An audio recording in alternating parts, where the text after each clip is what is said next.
7:20 de la mañana, bueno, seguimos en modo patriótico porque un día como hoy, pero de hace 13 años, específicamente en el 2007, se jugó la final de hasta ahora la única Copa América que se ha celebrado en nuestro país, la Copa América 2007. Brasil, en el Estadio Pachencho Romero de la ciudad de Maracaibo, superó 3-0 a Argentina y consiguió su octavo título continental. Para eso tenemos una entrevista muy especial preparada para todos ustedes a las 7:20 de la mañana. Creo que ya podemos darle la bienvenida. Se trata del profesor Richard Páez, quien fuese en esa oportunidad el entrenador de la selección Vinotinto. También lo hizo durante bastantes años, a pesar de ese torneo. Participó en eliminatorias rumbo al Mundial y bueno, con amplia trayectoria como entrenador y como jugador además, no solo en nuestro país, sino fuera de nuestras fronteras. Millonarios en Colombia, Alianza Lima en Perú y hasta hace poco Mineros de Guayana en nuestro país. Richard, buenos días, bienvenido a Real Caimanera, te saludamos César Kensen, María Cristina Santori, quien te habla, Anthony Abellaz, ¿cómo estás? Buen día para los tres. Bueno, sí, gracias por la oportunidad de mostrarnos y de hablar de fútbol, que es lo que hoy nos tiene en posición de espera. Así es, en posición de espera en nuestro país, y ya vamos a ir para allá, pero antes queríamos recordar contigo este efeméride, ¿no? La Copa América que se celebró en nuestro país. Tú fuiste el responsable de tener las riendas de esa selección, y yo creo que más allá del boom vinotinto, que pudiésemos decir que empezó a finales de los 90 y se agudizó a principios del siglo XXI, tal vez con esa postal del centenariazo en Uruguay, con la Copa América terminó de darse ese punto de inflexión para que el fútbol se viera de otra manera en nuestro país. ¿Cómo recuerdas esa experiencia?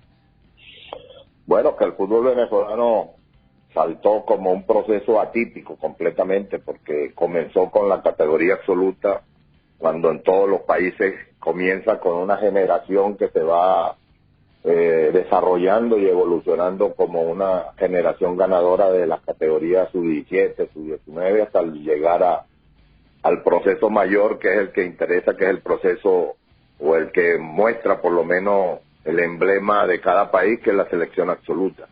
Nosotros comenzamos en ese año 2001 a dar el cambio a la historia, una historia que había sido siempre perdedora, que había sido siempre de humillaciones.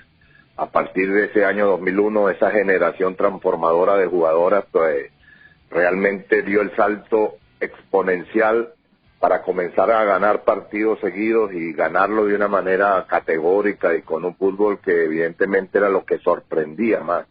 Luego, su punto culminante fue el año 2004, cuando se hizo ese logro histórico que no tenía precedente, que era ganarle 3-0 a un bicampeón del mundo como Uruguay, que nunca había perdido con ese número de goles en ventaja por el equipo rival, ni siquiera con Argentina ni con Brasil, y fue Venezuela que ganó en Montevideo en ese centenariazo año 2004. Y el año 2007 fue la recompensa para el país, porque Venezuela nunca había sido catalogado para ser anfitrión de una Copa América, porque no tenía historia, porque no tenía resultados, porque el país no contaba con una infraestructura adecuada para hacer un campeonato de esa índole. Y considero que para nosotros fue como el regalo para Venezuela de que se pudo hacer una Copa América y que se hizo con 9 estadios de primer nivel, que eso es lo que hay que reconocer de la empresa pública y de la empresa privada, que a partir de ese salto de calidad, el marketing de la Vinotinto también se extrapoló a ese nivel, de que tanto el gobierno nacional, que por primera vez le daba apoyo en ese sentido de construir estadios de ese nivel, y la empresa privada también entendió que era un producto que había que hacer su oportunidad de aprovechamiento. Y realmente Venezuela toda lo disfrutó de esa manera. Creo que para todos los venezolanos fue un momento especial comenzar a hacer nuestra Copa América, nosotros en el plano deportivo pasar por primera vez a una segunda ronda, y lo hicimos de manera invicta y en el primer lugar. Creo que fue un regalo de cumplir en el proceso. No nos quedamos con las ganas de seguir avanzando, pudimos hacerlo, pero teníamos que aprender que esto había que sufrir, había que aprender cosas todavía y creo que lo importante fue que esa Copa América 2007 Venezuela todo lo disfrutó, fue catalogada como la Copa América de mayor presencia de público durante todo el torneo y creo que eso fue importante para nuestro país. ¿Qué tal, profe? Le habla María Santoro por acá. En todo este proceso, sabemos, bueno, como usted ya lo decía, de un cambio no solo de imagen, también de mentalidad de la selección y de sus jugadores. ¿Cuál fue el reto más difícil para el profesor Richard Páez para lograr este cambio, sobre todo el psicológico de los jugadores de la Vinotinto? Sí, María, el reto mayor que yo tuve como técnico fue cambiar la mentalidad, porque el gran rival de Venezuela no era Brasil, Colombia, Argentina, Chile, Perú, en Sudamérica, Bolivia, no era ese el verdadero rival. El verdadero rival era la Venezuela del temor, la Venezuela no creyente, la Venezuela que todo el país era cómplice de que no pudiéramos dar el salto porque todos creíamos. No había manera prácticamente de salir de esa circunstancia de ser la cenicienta del fútbol suramericano. Porque la lógica, porque el pensamiento de las razones, pues eran todas debidamente comprobadas del por qué Venezuela era última. No teníamos una liga fuerte. Nuestra dirigencia nunca ha hecho un proyecto organizacional para construir o capacitar entrenadores, para construir un cambio desde las bases. No tenemos centros pilotos de desarrollo de talento, no teníamos árbitros internacionales, no teníamos jugadores en el extranjero, no teníamos. Entonces, vencer esa realidad en el año 2001, con esa historia de 35 años en donde Venezuela solamente había ganado 3 partidos eliminatorios, pues realmente era prácticamente ilógico, era utópico cambiar. Pero nosotros creíamos en algo y que nunca se había apostado, que era la calidad y la categoría del jugador venezolano, que no era mucho, pero que había jugadores con talento, que había una cantidad selectiva de jugadores que no pasaban de 15, de 18 jugadores, pero que había potencial para lograr, por lo menos mostrar otra cara. Y bueno, Richard Páez, como lo había sufrido en carne propia, lo que significaba jugar para la Cenicienta, y que siempre fui rebelde y crítico en la forma como jugó nuestra selección antes del 2001, pues cuando me tocó a mí, por una razón casi de obligación, porque yo sé que la federación a mí me llamó para acabar al crítico del momento, al que hablaba, al que peleaba porque la selección venezolana no debía jugar de esa manera.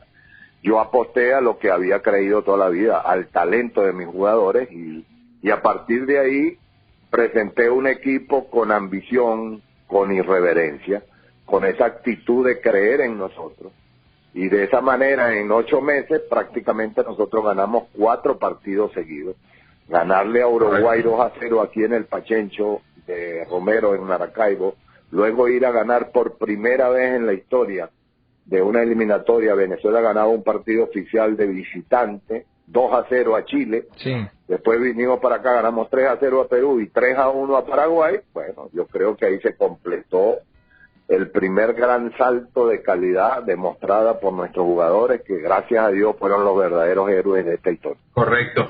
Profesor, por acá César Kensen, parte del proceso que estuvo hablando y que, digamos, ahora uno como fanático, como pues ciudadano común empieza a entender, o sea, me refiero a Venezuela, a entender de que todo es un proceso y que lleva pues un tiempo de maduración, de estructura y después, bueno, de esperar resultados. También vimos en ese momento que fue yo creo que muy personalmente creo que fue un punto importante de incluso el trabajo que usted hizo de manera hasta indirecta, ¿no? Que es que el fanático también se comprometiera con la Vinotinto y con el desarrollo de sus jugadores y también de la selección como tal, de seguirlo, apoyarlo en las buenas y en las malas, que hasta ese momento, digamos, había cierto apoyo, pero no era, digamos, lo más popular que existía, y creo que a partir de ese momento empezó a realmente generarse esta cultura de apoyar la Vinotinto de verdad, de corazón, de hacerlo sentir nuestro, y en parte fue el trabajo no solo de los jugadores, sino de la directiva de ese momento, que bueno, empezamos incluso a conocer realmente nombres. Tenemos a Cícero, teníamos a Vizcarrondo antes de la Milenota que se lanzó, Reni Vega, Mea Vitali, o sea, empezamos a manejar nombres, y algo que no pasaba. ¿Usted cree que es tan importante? Porque quisiéramos saber qué tan importante considera usted es el papel del fanático frente a una selección absoluta. Bueno, el fanático también creció con este proceso vinotinto. Todos crecimos. Aquí yo creo que hubo una demostración contundente que en Venezuela que no teníamos sino el Miss Venezuela quizás o algunos equipos del béisbol que nos habían demostrado que trabajando de una manera seria y coherente uno puede conseguir resultados, pero el fútbol nunca había dado una demostración tan seguida. Correcto. Y tan consistente, y en ese sentido el salto de crecimiento para el fanático fue directamente proporcional a lo que estaba sucediendo en la cancha. Los jugadores no solamente ganaban por una mecánica de la suerte, donde muchas veces era la forma como había ganado Venezuela esos últimos compromisos históricos que teníamos, 3 en la historia, y muchas veces nos catalogábamos que habíamos tenido suerte, y los partidos habían sido contra Bolivia y Ecuador. Entonces, el empezar a ganarle a rivales que nunca le habíamos ganado, pero fundamentalmente en la manera, yo creo que eso fue lo que enamoró al país, enamoró al fanático, que vieron que nuestros jugadores venezolanos comenzaron a desarrollar un fútbol colectivo, asociado, de toque, de manejo, de personalidad. Empezamos a reconocer la calidad y la categoría de nuestros jugadores, y no solamente al 10 o al arquero, que era lo típico en el fútbol venezolano, que era reconocer al arquero y al número 10, que eran los únicos que se distinguían en la etapa de la Cenicienta, y comenzamos a reconocer pues los laterales, los centrales, los volantes mediocentros, o sea, todos y cada uno de ellos comenzaron a ser reconocidos como jugadores de nivel. Estos muchachos que hoy están en la selección mayor tendrían 9, 10 años, los Salomón Rondón, Tomás Rincón. Por primera vez esos mismos muchachos jóvenes vieron jugadores venezolanos con la camiseta vinotinto, que era antes la humillada, ahora era la reconocida, la que todos estábamos orgullosos de sentirnos en ese símbolo. Pues todos esos muchachos jóvenes comenzaron a crecer viendo jugadores venezolanos. Por fin, primera vez que veíamos jugadores venezolanos consistentemente ganando partidos de una manera categórica. Entonces, ten la seguridad que eso es parte del proceso de cambio en lo psicológico y en lo actitudinal. Los fanáticos crecieron, saltaron, se exponenciaron, y esa Copa América fue la mejor demostración del año 2007, vuelvo a repetirlo, que fue catalogada como la más asistida en los estadios hasta el último partido, a pesar que Venezuela estuvo fuera en la primera ronda, después de la primera ronda. O sea que evidentemente que el fútbol dio un salto de alegría y de aporte, de apoyo por parte de nuestra fanaticada, y hasta hoy todavía la fanaticada ahora es exigente, ahora comenzó a exigir no solamente llegar al Mundial, o como sucedió con la Sub-20, que es lo natural de los procesos, que comencemos a crecer desde las bases, que la Sub-17 vaya a los Mundiales, que la femenina apareció como futbolista de primer nivel, y nunca habíamos tenido ese antecedente histórico antes del 2001, que el fútbol femenino tuviera presencia en Venezuela, y dése en cuenta la calidad, la cantidad, sin tener todavía una organización fuerte, porque esa es la gran debilidad que hoy tiene Venezuela para llegar a un mundial, es que no tenemos dirigentes vinotintos, sino dirigentes cenicientas, que siguen aferrados a procesos anteriores, a ideas o a objetivos que no son los deportivos, todavía no logran construir proyectos serios, y es por eso que Venezuela sigue estando en esa posición de expectativa. Todavía no hemos conformado un país para llegar al Mundial, y los únicos que están verdaderamente preparados son los jugadores de nuestra selección. Ellos hoy son el componente, y los fanáticos, que exigen ahora más que nunca, porque el fanático ha crecido como para exigir que Venezuela esté en un Mundial. Richard, nos queda muy poco tiempo en el bloque. Bueno, como te imaginarás, en radio y en televisión también el tiempo es contado, pero no queríamos dejar pasar la oportunidad de preguntarte por tu presente. Y yo sé que el tema que vamos a tocar da para mucho más, pero tratando de ser, por favor, lo más conciso posible, y te pedimos disculpas por pedírtelo de esa manera, preguntarte por la actualidad del fútbol venezolano, ¿no? Sabemos que rescindiste tu contrato de mutuo acuerdo, además con Mineros de Guayana, hace un par de semanas. Has dicho públicamente que no estás de acuerdo con la planificación y la logística que se ha propuesto para que se reanude el fútbol profesional en nuestro país, y también toda esta disputa que hay entre la Liga FUTB y la Federación Venezolana de Fútbol. A resumida cuentas, tal vez de forma sintetizada, ¿cómo ves el presente del fútbol venezolano y cómo ves, de posible o no, la reanudación del balompié en nuestro país en medio de esta coyuntura? Bueno, resumida, te digo que sigue siendo incoherente. Esa es la palabra que caracteriza a nuestra dirigencia y nuestro fútbol. Es muy incoherente, o sea, se dice una cosa, se hace otra. Richard Páez lo que ha sido es coherente. Yo he dicho que el fútbol hoy está parado por una condición extraordinaria, universal, que es el COVID-19. Y se les ocurre es comenzar a reanudar el torneo y la preparación de los equipos sin tener una fecha, porque el COVID los tiene frenados para tomar una decisión, no entendiendo que tenemos por delante a un enemigo común, pero que es un enemigo que está vigente y que está hoy creciendo en Venezuela, que no está como en España o en Alemania o en donde empezaron, que lo recomenzaron al fútbol cuando comenzó a aplanarse las curvas de un contagio. Lo que pasa es que Richard Páez es médico y entiende que no puedan entenderlo como médico, pero cuando la solución o las respuestas son médicas, hay que preguntarle es a la ciencia, al científico de medicina, y en eso la Academia de Ciencias de nuestro país nos ha dicho que este es el momento que está aumentando la curva y que deberíamos más bien tener cuarentena. Y que la flexibilización es cuando uno tenga 15 días por lo menos seguidos de haber aplanado la curva, que vayan bajando el número de contagios para poder empezar a flexibilizar y empezar el fútbol. Eso es lo que yo pienso.